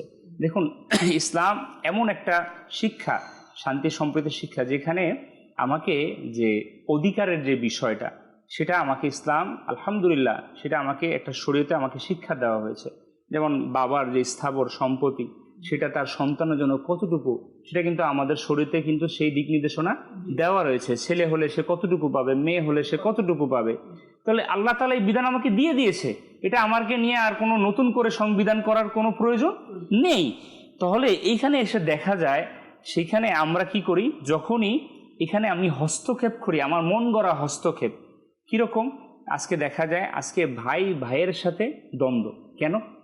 সম্পদের কারণে, কিঞ্চিত পরিমাণ সম্পদের কারণে ভাই ভাইয়ের সাথে রক্তের সম্পর্ক ছিন্ন বিচ্ছিন্ন হয়ে গিয়েছে। দেখা যাচ্ছে যে একটা মাত্র বোন, আমি মানে একদম বাস্তব বলতেছি ইমরান হাসান ভাই, আমার সাথে সেদিন একজন বলতেছে আমরা তো 3 ভাই, আমাদের একটা বোন, তো আমাদের যে 5তলা বাড়িটা এটা আমরা রেখে দিব, আর ওই গ্রামে একটা জমি আছে এটা বোনকে দিয়ে দিব। ওরা এখানে কি জন্য রাখবো, এখানে রাখলে ভেজাল হবে, আরেক বাড়ির ছেলে আসবে, এসে আমাদের সাথে সংঘাত হবে, হ্যাঁ ঝগড়া হবে, বিবাদ হবে। তো এই যে মেন্টালিটি আজ আমাদের মধ্যে আসলে, এটা কি? নিজের স্বার্থের জন্য, নিজের ভালোর জন্য। যখনই আমরা নিজ স্বার্থ, নিজ ভালো, অর্থাৎ ওই যে লোভ লালসা এটাকে নিয়ে আসবো, তখনই কিন্তু এই যে সম্প্রীতি নষ্ট হয়ে গেল, শান্তি নষ্ট হয়ে গেল, এখন ভাই বোনের মধ্যে সম্পর্ক নষ্ট হয়ে গেল। তো এই যে লোভ লালসা, এটা সম্পূর্ণই নিন্দনীয় এবং অবৈধ কাজ। ইসলামে লোভ লালসা পরিহার করতে বলা হয়েছে, যে বলা হয়েছে তোমরা আল্লাহকে ভয় করো। আল্লাহ রাসূল সাল্লাল্লাহু আলাইহি ওয়াসাল্লাম বলছেন, হে লোক সকল, তোমরা আল্লাহকে ভয় করো এবং উপার্জনে সহজতা অবলম্বন করো। জেনে রেখো, যতক্ষণ পর্যন্ত কেউ তার জন্য নির্ধারিত রিজিক পূর্ণ না করে, ততক্ষণ তার কিছুতেই মৃত্যু হবে না। একটু দেরিতে হলেও তা তার কাছে পৌঁছবে। আল্লাহু আকবার। তাই আল্লাহকে ভয় করো, উপার্জনে সহজতা অবলম্বন করো, হালাল যতটুকু তা গ্রহণ করো, আর যা কিছু হারাম তা বর্জন করো। তাহলে এখানে সম্পূর্ণই হুজুর সাল্লাল্লাহু আলাইহি সাল্লাম আমাকে স্পষ্ট করেছেন যে লোভ লালসার কোনো প্রয়োজনই নেই। আল্লাহ পাকের যেই নির্ধারিত রিজিক, আল্লাহ পাক যেটা আমার জন্য বাজেট করে রেখেছেন, সেটা আমাকে মৃত্যুর আগ পর্যন্ত আমার রিজিক যেখানে থাকবে সেখান থেকে আমার কাছে আসবেই। এখানে কেউ আমাকে দেরি হলে আসবে। বলা হয়েছে যদি 2 ঠোঁটের মাঝখানে রিজিক যদি এখানে থাকে, সেখান থেকেও ফিরে যাবে। তো এটা আল্লাহ তাআলার তরফ থেকে আমাকে নির্ধারণ করা রয়েছে, তাহলে আমি কেন আরেকজনের সম্পদের দিকে লোভ করতেছি? জি, আমি এখানে একটা বিষয় অ্যাড করবো। হুজুর যেটা বলেছেন যে যেমন দেখা যায় বান্দা কোন একটা বিষয়ে চাচ্ছে কিন্তু পাচ্ছে না, এখন না পাওয়ার কারণে লোভ লালসা নিজের মধ্যে গেঁথে নেয়। তো বরং এটা না করে আমাকে এটা করতে হবে যে মানে ধৈর্য ধারণ করতে হবে, অর্থাৎ আমার যেটা পাওয়ার আশা, যেটা পাওয়ার আকাঙ্ক্ষা, এটার জন্য ধৈর্য ধারণ করতে হবে। এখন ধৈর্য ধারণ করলে লাভ কি? আল্লাহ পাক এই বিষয়ে ইরশাদ করেন, যখন আমি আমার মুমিন বান্দা থেকে তার কোনো দুনিয়াবি পছন্দনীয় জিনিস নিয়ে নেই, অতঃপর সে ধৈর্য ধারণ করে। অর্থাৎ বান্দার কোনো একটা বিষয় চায় কিন্তু সে পাচ্ছে না, এখন না পাবার কারণে সে অন্য একটা ব্যক্তি থেকে দেখে লোভ লালসা করে নেয়, সেটা তো সে উন্নতি হবে না। বরঞ্চ সে যদি ধৈর্য ধারণ করে তখন কি হবে? তখন আমার নিকট তার প্রতিদান জান্নাত ব্যতীত আর কিছুই নেই। সুবহানাল্লাহ। এই বিষয়ে আরও আছে। হযরত আল্লামা মাওলানা মুফতি আহমদ ইয়ারখান নঈমী রাহমাতুল্লাহি আলাইহি এই হাদিসে পাকের ব্যাখ্যায় বলেন, এই হাদিস সকল প্রিয় জিনিসের ব্যাপারেই প্রযোজ্য। অর্থাৎ আমি কোনো একটা বিষয় চাচ্ছি পাচ্ছি না, এখন আমি অন্য ব্যক্তি থেকে দেখে লোভ লালসা না করে আমি যদি ধৈর্য ধারণ করি, তখন আল্লাহ পাকের দয়া সেটা আমি আমার যদি নসিবে থাকে, রিজিকে থাকে, আমি সেটা পেয়ে যাব। আর সেটা যদি নাও পাই, আখিরাতে যদি উত্তম জিনিস হয় সেটা আখিরাতে পেয়ে যাব। আর এক্ষেত্রে দেখা যায় পিতা মাতা, স্ত্রী সন্তান, এমনকি হারিয়ে যাওয়া সুস্বাস্থ্য নিয়ে অনেক সময় টেনশন চিন্তাধারা করে। তো যে বিষয়ের উপর সে ওই বান্দা ধৈর্য ধারণ করবে, ইনশাআল্লাহ আল্লাহ পাক তাকে সেটা জান্নাতে পাওয়ার ব্যবস্থা করে দিবে। তো এই হাদিস শরীফ অনেক বড় একটা সুসংবাদ আমাদের জন্য। ধৈর্য ধারণের মাধ্যমে আল্লাহ ওয়ালারা কত বড় বড় মর্যাদার অধিকারী হয়েছে। আর ধৈর্য ধারণ করার কারণে আল্লাহ পাকের দয়া, সম্প্রীতি সৃষ্টি, এটা একেবারেই পসিবল আল্লাহ পাক যদি চায়।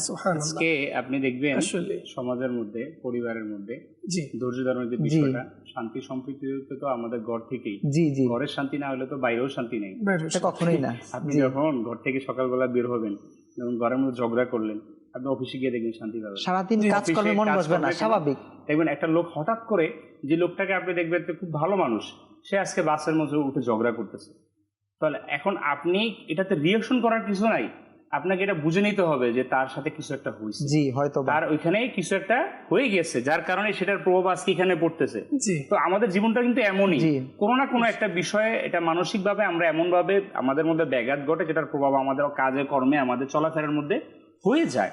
জি তো এখন এই যে ধৈর্যের বিষয়টা, এটা জি। শান্তি সম্প্রীতি রক্ষার একটা অন্যতম মাধ্যম। আপনি যদি দেখেন সাহাবায়ে কেরাম আলাইহিম রিদওয়ান, এটা তো ওনাদের অনেক বড় সৌভাগ্য যে হুজুর সাল্লাল্লাহু আলাইহি সাল্লামের দরবার থেকে তারা সম্পূর্ণ বিষয়গুলো তারা শিখেছেন, হাতে কলমে শিখেছেন। এটা আল্লাহ পাক ওনাদের অনেক বড় দয়া করেছেন, যার কারণে তাদের মাকাম এত উঁচু। যখনই কোনো প্রয়োজন মনে হতো জি। তখনই রাসূলের পাকের দরবারে জি, জি, জি। হাজির। তো আজকে আমাদের দেখা যায় যে ধৈর্য ধারণের যে বিষয়ে যে জায়গাটা, সেটা আসলে হচ্ছে যে নিজের স্ত্রীর সাথে যে বিষয়টা। অনেক সময় দেখেন আমাদের সমাজের মধ্যে আমরা দেখি যে আমাদের স্ত্রীর অনেক দায়িত্ব থাকে সংসারের মধ্যে, কাজ কর্মে।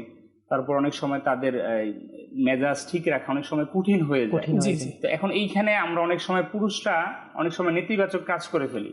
সেখানে আমরা কি করি, হ্যাঁ আমি পুরুষ ঠাট্টা মানুষ, লেগে যায়, জি। আমার উপরে হ্যাঁ কথা, আমার কথার উপরে কথা, এটা আমি একটা বরত্ব দেখাই। একটি ঘটনা ফারুক আজম রাদিয়াল্লাহু তাআলা আনহুর সময়কালীন এক যুবক, সে নববিবাহিত ছিল, সে স্ত্রীর সাথে মনোমালিন্যতা তৈরি হয়েছে। জি সে চিন্তা করলো, যাই আমি আর পারতাছি না, ফারুক আজম রাদিয়াল্লাহু তাআলা আনহু তিনি খলিফাতুল মুসলিমিন, তার দরবারের কাছে এটা নালিশ নিয়ে যায়, এটার একটা ব্যবস্থা করতেই হবে। তিনি যখন ফারুক আজম খলিফাতুল মুসলিমিন তিনার ঘরের দরজায় পৌঁছালেন, তিনি দেখলেন যে ঘরের দরজার ভিতর থেকে যে তার ঘরের যে ব্যাপার সেখানেও চলতেছে। তো তিনি হতবাক হয়ে গেলেন যে আমি কোথায় আসলাম, যে আমি যেটার বিষয়ে আসলাম সেই বিষয়তে ঘরের মধ্যেই হচ্ছে। জি তো তিনি কিছুটা হতাশ হয়ে গেলেন। তো হতাশ হয়ে তিনি সেখান থেকে যখন ফিরত যাচ্ছিলেন, ফারুক আজম রাদিয়াল্লাহু তাআলা আনহু তখন দরজা খুলে তো তাকে আহ্বান করলেন, তাকে ডাকলেন তার কাছের দিকে। তখন তাকে বললে, ভাই কি ব্যাপারে তুমি আসলে, চলে যাচ্ছ না বলেই? তখন তিনি উত্তর দিলেন, সাইয়্যিদুল মুমিনিন, যে আপনার কাছে আমার আসার কারণ হচ্ছে, যে কারণ সেটা তো আমি আপনার মধ্যেই সেটা আমি অবলোকন করলাম, যার কারণে আমি সেটা বলতে চাই, লজ্জাবোধ করছি। বলো আমাকে যে আমার স্ত্রীর সাথে এরকম। তো এখানে ফারুক আজম রাদিয়াল্লাহু তাআলা আনহু উম্মতের জন্য কত বড় তিনি মেসেজ দিলেন। তিনি বললেন, দেখো যে আমাদের দায়িত্ব কি, পুরুষ হিসেবে আমাদের দায়িত্ব বাইরে থেকে উপার্জন করে নিয়ে আসা, সেটা আমাদের স্ত্রী এবং সন্তানদের ভরণ পোষণে ব্যয় করা। কিন্তু একজন মেয়ে, একজন স্ত্রী, তার দায়িত্ব কিন্তু অনেক। সে ঘরের মধ্যে আমরা তাকে আমাদের সন্তানের লালন পালনের জন্য, আমাদের খাবার দাবার তৈরির জি। জন্য, আমাদের যদি মা বাবা থাকে তাদের দায়িত্ব নেওয়া, খিদমত, জি অর্থাৎ খেদমতের জন্য, অর্থাৎ টোটাল কিন্তু যে মূল দায়িত্বটা, কষ্ট, সেই জায়গাটা কিন্তু সে সেখানে পরিচালনা করতেছে। তো সেইখান থেকে যদি সে একটা কথা বলে, সেখানে যদি আমি ধৈর্য ধারণ করি, সেটা তো অনেক বড় মহত্বের বিষয়। তো এটার একটা উদাহরণ আমি সাথে সাথে আরেকটু টানতেছি, সময় যেহেতু আছে। এক বুজুর্গ রহমতুল্লাহ তাআলা আলাইহি, এই যে ধৈর্যের যে ফল, তো এরকমই একটা ঘটনা যে একটা এলাকার এক যুবক, তিনি এরকম হতাশগ্রস্ত কোনো একটা পেরেশানি নিয়ে। তো ওনার এক বন্ধু ওনাকে বললো, তুমি অমুক শহরের দিকে চলে যাও, ওখানে এক আল্লাহওয়ালা আছে, ইনার কাছে যেই যায় মাশাআল্লাহ কোনো না কোনো সমাধান এনে বলে দেয়। খুব আল্লাহওয়ালা, আল্লাহর বলি লোক উনি।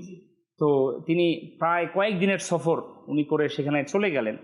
যাওয়ার পরে তিনি মানুষকে জিজ্ঞাসা করতে করতে যে এরকম বৈশিষ্ট্য বর্ণনা দিলেন, আল্লাহওয়ালা লোক। উনি যাওয়ার পরে দরজায় করাঘাত করলেন, তখন দরজার ভিতর থেকে একজন নারী তিনি আসলেন। তো তিনি জিজ্ঞাসা করলেন কি কারণে আসা হয়েছে। তখন তিনি বললেন যে আমি এরকম সমস্যা নিয়ে এসেছি, তো হুজুরের কাছে আসছি। তখন উনার জওজা যিনি ছিলেন, উনার উনার বিরুদ্ধে বলতেছে, আরে এই লোক তো কোনো কাজেরই না, কি ওনার কাছে আসছো, এই লোক কোনো কাজের না, শুধু আল্লাহর দিকে পড়ে থাকে, কোনো ইয়া নাই, খেয়াল নাই, এই নাই সেই নাই, মানে যত অভিযোগ আছে উনি করে দিলেন। এই ছেলেটা খুব হতবাক, হতাশ হয়ে ফিরে যাচ্ছেন যে আমি কার কাছে আসলাম এতদিনের সফর করে। তো ঠিক বাইরে একটা লোক দাঁড়ানো, তিনি তাকে বললেন, যুবক হতাশ হয়েও না, তার কথায় তুমি হতাশ হয়েও না, তুমি এখন অমুক জঙ্গলের দিকে চলে যাও, কেননা তিনি এখন আল্লাহ পাকের ইবাদতের মধ্যে ওই জঙ্গলের মধ্যে মশগুল আছে। তুমি তাকে সরাসরি তার জিয়ারতে চলে যাও, তুমি তার কথা শুনে তুমি হতাশ হয়েও না। যখন তিনি খুঁজতে খুঁজতে আবার একটু আশা ভরসা নিয়ে তিনি জঙ্গলের দিকে চলে গেলেন, যাওয়ার পর তিনি খুঁজতে খুঁজতে তিনি দূর থেকে দেখতে পেলেন যে এক ব্যক্তি, তিনি সিংহের উপরে বসা, সিংহের উপরে আরোহণ করে তিনি সামনের দিকে আসতেছে এবং তার হাতে চাবুক হিসেবে একটা অজগর। তো তিনি এই অবস্থা দেখে তিনি হতভম্ব হয়ে গেলেন। তো তিনি বললেন, আমি ঘরে কি শুনলাম, এখন আবার কি দেখতেছি। দেখলাম। তিনি কোনো হিসাব কষে মিলাতে পারতেছেন না, যেটা কি আমি দেখতেছি। যখন ওই বুজুর্গ রহমতুল্লাহ তার সামনে আসলেন, তিনি হতবাক হয়ে গেলেন। তো বলছে, হুজুর, আমি কোনোভাবে হিসাব মিলাইতে পারতেছি না। আমি দূর থেকে তো বড় আশা নিয়ে আসছি, যখন আপনার ঘরে গেলাম, আপনার জওজা যেটা বললো, আর এখন আমি যেটা দেখলাম, কোনোভাবে আমার হিসাব মিলতেছে না। বলে, এবার শোনো, যে আমার যে এই মাকাম, আমার যে এই যে তুমি এই পরিবেশ দেখলে, এটা আমি যে অর্জন করেছি, সেটা আমার স্ত্রীর কথার উপর ধৈর্য ধরার কারণে।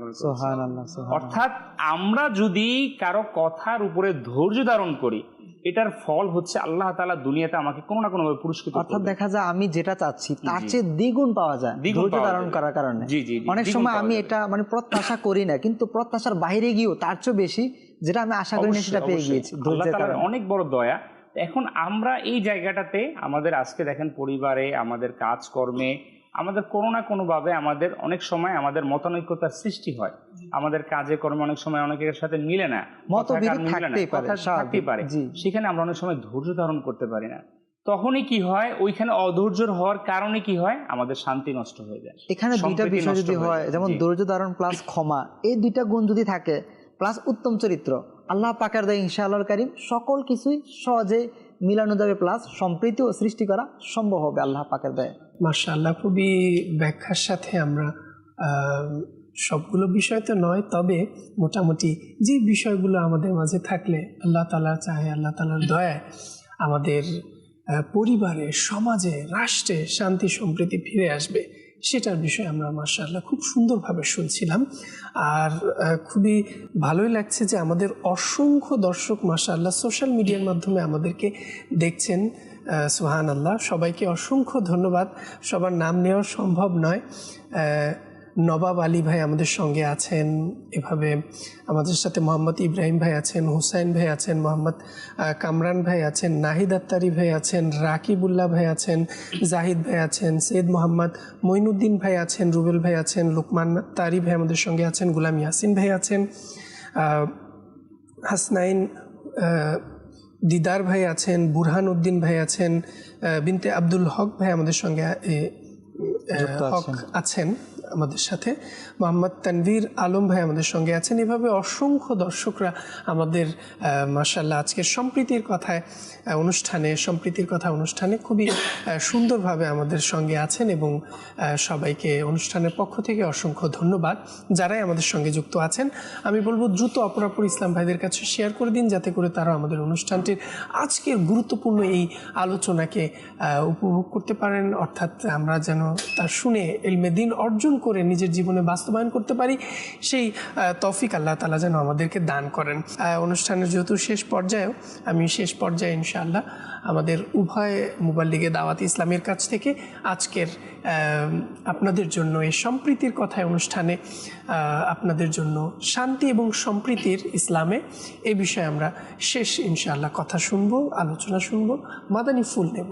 এবং আসুন দর্শকবৃন্দ, আমরা এখন পর্যন্ত যা শুনেছি এবং শুনবো, আমরা আমাদের হৃদয়ে ধারণ করি, হৃদয়ের ফুলদানিতে সাজিয়ে তার সুবাস আমরা নিজে নেই, পরিবারে ছড়াই, এবং পরিবারের মাধ্যমে আমরা আস্তে আস্তে পরিবার পর সমাজ, এভাবেই কিন্তু আমাদের সমাজ, রাষ্ট্র সব কিছু সেই সুন্দর আল্লাহ রাসূল সাল্লাল্লাহু আলাইহি ওয়াসাল্লামের নির্দেশিত আদর্শের মধ্যে আমরা পরিচালিত হতে পারবো। আল্লাহ তাআলা আমাদের সবাইকে তৌফিক দান করুন। তো দর্শকবৃন্দ, শেষ পর্যায়ে ইনশাআল্লাহ নূর হোসেন ভাইয়ের কাছে আমরা মাদানী ফুল নিব। তার পূর্বে আসবো মিলাদ ভাইয়ের কাছেও, যে আজকে দর্শকবৃন্দদের জন্য শেষ মাদানী ফুল কি থাকবে। আসলে শান্তি সম্প্রীতি পরিবার, রাষ্ট্রে, সমাজে যদি সৃষ্টি করতে চাই, তাহলে আমাদের মধ্যে ন্যায় যেটা, তার সমতা, সেটা থাকতে হবে। অর্থাৎ বৈষম্য শিকার যাতে না হতে হয়। যখন আমাদের মধ্যে একতা থাকবে, ঐক্যবদ্ধ থাকবে, ভ্রাতৃত্ববোধ থাকবে, তখন আল্লাহ পাকের দয়া সম্প্রীতি অটোমেটিক্যালি সৃষ্টি হয়ে যাবে ইনশাআল্লাহুল কারীম। আমাদের এর উপর আমল করার তৌফিক দান করুন। আমরা এখন নূর হোসেন ভাইয়ের কাছে ইনশাআল্লাহ শেষ মাদানী ফুল আমরা নিব। জি, আমি শুরুতেই যে বিষয়টা বলেছিলাম, যে দুইটা হকের বিষয় হলো হকুল ইবাদ, হুকুকুল্লাহ। তো এখানে মানে যেহেতু সমাজের যে আমরা শান্তি সম্প্রীতির কথা বলতেছি, তো সেখান ক্ষেত্রে মূল যে বিষয়টা যদি আমি হকুল ইবাদের বিষয়টাকে নিয়ে আসি। একেবারে সেখানে আমাদের যেই হকগুলো আছে আমাদের শরীয়তের মধ্যে আল্লাহ রাসূল সাল্লাল্লাহু আলাইহি ওয়াসাল্লাম যে হকগুলো আমাদেরকে শিক্ষা দিয়েছেন, যদি এই হকের প্রতি আমি খেয়াল রাখতে পারি। দেখুন, মানুষ মাত্রই ভুল, আমরা কেউ ভুলের ঊর্ধ্বে নয়, আমাদের দ্বারা ভুল হবে, কিন্তু যখন আমি এদিকে খেয়াল রেখে আমার জীবনকে পরিচালনা করব তখন আমার জন্য সহজ হবে। দেখুন, কোন হকের কথা আমাদেরকে ইসলাম শিক্ষা দেয়নি? একেবারে ঘর থেকে মা বাবার হক, স্ত্রীর হক, সন্তানের হক, প্রতিবেশীর হক, আত্মীয়র হক, বন্ধুবান্ধবের হক, রোগীর হক, পশু পাখির হক, অর্থাৎ এমন কিছু নাই স্রষ্টার সৃষ্টির মধ্যে যে সৃষ্টির ব্যাপারে আমার নবী সাল্লাল্লাহু আলাইহি ওয়াসাল্লাম স্পেসিফিকভাবে আল্লাহ রাসূল সেই হকের কথা বর্ণনা করেন নাই। তাহলে এখন বিষয় হচ্ছে যে আমি কয়টা হকের ব্যাপারে জানি, আজ আমি কথা বলতে গেলেই মানুষকে কষ্ট দিচ্ছি কথার মাধ্যমে, আজ আমি চলার মাধ্যমে মানুষের কাছে প্রকাশ করাচ্ছি আমার দাম্ভিকতার, অহংকারের, আজ আমি লেনদেনের মাধ্যমে আমি সহজেই বুঝাচ্ছি যে আমার লেনদেন কতটা খারাপ, আজ আমি আমানতদারির মাধ্যমে বুঝাচ্ছি যে আমি কতটা আমার আমানতদারি ঠিক আছে, খেয়ানতের মাধ্যমে। অর্থাৎ আমি যদি খেয়াল করি তাহলে এখানে যদি মূল বিষয়টাকে আমি নিয়ে আসি যে আমি কিভাবে শান্তি সম্প্রীতি রক্ষা করব, তাহলে সেটা হবে আল্লাহর ভয়। যখন আমি আল্লাহর ভয়কে নিয়ে আসব তখন আমার মধ্যে অটোমেটিকলি খুব সহজে শান্তি সম্প্রীতি রক্ষা করাকে সহজ হয়ে যাবে। দেখুন, আমরা মাদানী চ্যানেলের মাধ্যমে, মাদানী চ্যানেল দর্শক শ্রোতা, আমরা অসংখ্য ঘটনা আমরা এই জন্য বলি যেটা আমাদের জন্য যাতে করে সহজ হয়, মোটিভেশনের জন্য। নাহলে কিন্তু দেখুন, কোরআন হাদিস আমাদের কাছে তো স্পষ্ট, তারপরে কেন আমরা বুজুর্গানে দিনদের ইনাদের জীবনী নিয়ে আসি? কারণ আমাদের জন্য এটা একটা একেবারে জ্বলন্ত দৃষ্টান্ত। ইনাদের জীবন ব্যবস্থাপনা আমাদের জন্য উত্তম উদাহরণ রয়েছে। হুজুর সাল্লাল্লাহু আলাইহি সাল্লামের গোটা জীবন তো আমাদের জন্য উত্তম দৃষ্টান্ত। তো বুজুর্গানে দিন আমাদের ইনাদের জীবনী থেকে আমরা দেখি যে ইনাদের জীবনে ইনারা কিভাবে সেটাকে প্রতিষ্ঠিত করেছেন। যে আমরা শুনেছি এমন এক বুজুর্গ রহমতুল্লাহ তাআলা আলাইহি যে উনার যে জান্নাত জাহান্নাম এটার যে মধ্য অবস্থা অবলম্বন অপেক্ষমান থাকা, উনি জান্নাতে যেতে পারতেছেন না, জাহান্নামেও তার ফয়সালা হচ্ছে না। কেন? একটা সামান্য খড়কুটা সে অনুমতি না নেওয়ার কারণে। তাহলে এখানে বুঝতে হবে ইসলাম কোথায়, ইসলামের শিক্ষাটা কোথায়? যে আজ আমি তো হকের কথা বলতেছি, অধিকারের কথা বলতেছি, অধিকার প্রতিষ্ঠার কথা বলতেছি। আরে ভাই, ইসলাম তো সামান্য খড়কুটার ব্যাপারেও আমাকে এখানে দিক নির্দেশনা দিয়েছে অনুমতি ব্যতীত। সেখানে আপনি এখানে বলতেছে যে ইসলাম আমাদেরকে কি করেছে, ইসলাম আমাদেরকে কি দিয়েছে, আমাদেরকে একটা বাইন্ডিংয়ের মধ্যে নিয়ে এসেছে। মাআযাল্লাহ, এটা আমাদের ন্যারো মাইন্ডের কথাবার্তা। যদি আমরা হাকিকতে ইসলামকে শিখতে পারতাম, হাকিকতে ইসলামকে জানতে পারতাম, তাহলে আমাদের জন্য সহজ হতো যে ইসলামকে পরিপূর্ণভাবে জীবনে নিজেদেরকে আঁকড়ে ধরা। যদি ইসলামকে প্রকৃতভাবে অনুধাবন করে তাহলে তো সে খুঁজে পাবে যে ইসলামই আমাদেরকে প্রকৃত স্বাধীনতাকে, স্বাধীনতা আমাদেরকে দান করেছে। ইসলামিক যে জ্ঞান অর্জন সেটা কিন্তু বেশিরভাগ বর্তমান সময়ে মুসলিমরাও বেশিরভাগ দেখা যায় বর্তমান সময় অনেক দূরে, অর্থাৎ জ্ঞান অর্জন থেকে। অথচ রাসূল পাক সাল্লাল্লাহু আলাইহি ওয়াসাল্লাম বা আল্লাহ পাক জ্ঞান অর্জন নিয়ে অনেক হাদিস শরীফ আছে। প্রত্যেক মুসলমানের উপর জ্ঞান অর্জন করা ফরজ। জানা সত্ত্বেও আমরা কিন্তু জ্ঞান অর্জন করি, যেমন অনার্স, মাস্টার্স বা পিএইচডি আমরা এগুলো নিয়ে থাকি। কিন্তু ইসলামিক যে জ্ঞান অর্জন করানোর কথা আল্লাহ পাক বলেছে, যে জ্ঞান অর্জন করার দ্বারা দুনিয়া এবং আখিরাতে আমাদের জন্য কল্যাণ হবে, আমরা সেটি থেকে টোটালি অনেক দূরে, যার কারণে আমাদের পরিস্থিতি আজ খুবই শোচনীয়। আল্লাহ তাআলা আমাদের সবাইকে যা শুনলাম এর উপর আমল করার তৌফিক দান করুন। মাদানী চ্যানেলের দর্শকবৃন্দ, আসলে আজ তো চাইলেও আমরা আজকের টপিক নিয়ে সেভাবে আপনাদের কাছে সম্পূর্ণ তুলে ধরাও অসম্ভব। আল্লাহ তাআলা আমরা যা শুনেছি তা স্মরণ রেখে এর উপর আমল করার তৌফিক দান করুন। আগামী পর্বের আমন্ত্রণ জানিয়ে আজ এখানেই বিদায় নিচ্ছি। যে যেখানেই থাকুন না কেন, সুস্থ থাকুন, ভালো থাকুন, নিয়মিত দেখতে থাকুন মাদানী চ্যানেল বাংলা। সাল্লু আলাল হাবিব সাল্লাল্লাহু তাআলা আলা মুহাম্মদ সাল্লাল্লাহু তাআলা আলাইহি ওয়া আলিহি ওয়াসাল্লাম। ভালোবাসার সুধা মোরে দাও রাসূল।